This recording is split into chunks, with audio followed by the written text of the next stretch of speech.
ಮುಂದೆ ಒಂದು ಅವಕಾಶ ಕೊಟ್ಟರೆ ಅವ್ನು ಬದುಕ್ತಾ ಇದ್ದಾನೆ ಅಂತ ನಿಟ್ಟಿನಲ್ಲಿ ಕಂಡಿದ್ದಾರೆ ಸರ್. ಇವಾಗ ಒಂದು ಅರ್ಥ ಮಾಡೋದು, ಕಮೆಂಟ್ ಮಾಡಿದ್ರೆ ಆತ ಕಮೆಂಟ್ ಮಾಡಿದ್ರೆ ಆತ ಅಶ್ಲೀಲ ಬಗ್ಗೆ ನಾವು ಕಳಿಸಿಲ್ಲ, ಅದು ತಪ್ಪು. ಒಂದೇ ಒಂದು ಏನು ₹2 ಖರ್ಚಾಗಿದೆ ಅಷ್ಟೇ.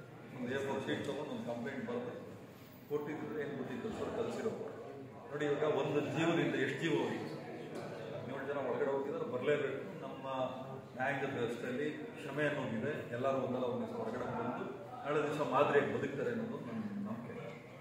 ಒಂದು ಅನುಕುಮಾರ್ ತಂದೆ ತೀರ್ಕೊಂಡು, ಇನ್ನೊಂದು ರಾಘವೇಂದ್ರ ಅವ್ರ ತಾಯಿ ತೀರ್ಕೊಂಡು, ನನಗೆ ಬಂದಿದ್ದ ಮಾಹಿತಿ ಪ್ರಕಾರ ಇನ್ನೊಬ್ಬರು ತಾಯಿನೋ ತಂದೆನೋ ಸೀರಿಯಸ್ ಆಗಿದ್ದಾರೆ ಅಂತ ಗೊತ್ತಾಯಿತು. ಪ್ರಾಣ ಹೋಗಿದ್ದು.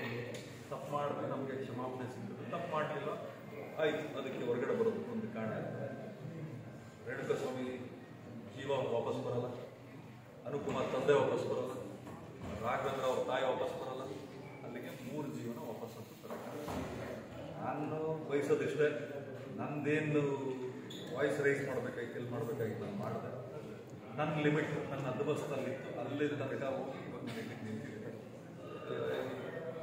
ಯಾರಿಗೆ ಅನ್ಯಾಯ ಆಗಿದೆ ಆ ತಾಯಿ ಚಾಮುಂಡಿ ಕಾಪಾಡಲಿ. ಮತ್ತು ನನಗೇನು ದರ್ಶನ ಅವ್ರ ಶತ್ರು ಅದು ಒಳ್ಳೆ ಸ್ನೇಹಿತರು ಹಾಗೂ ನನ್ನ ಬ್ಯಾನರ್ಗೆ ಒಂದು ಒಳ್ಳೆ ಕೀರ್ತಿ ತಂದುಕೊಟ್ಟು ಕಾರಣಾಂತರಗಳಿಂದ ಅವರ ಮಧ್ಯದಲ್ಲಿ ಸ್ವಲ್ಪ ಭಿನ್ನಾಭಿಪ್ರಾಯ ಬಂತು.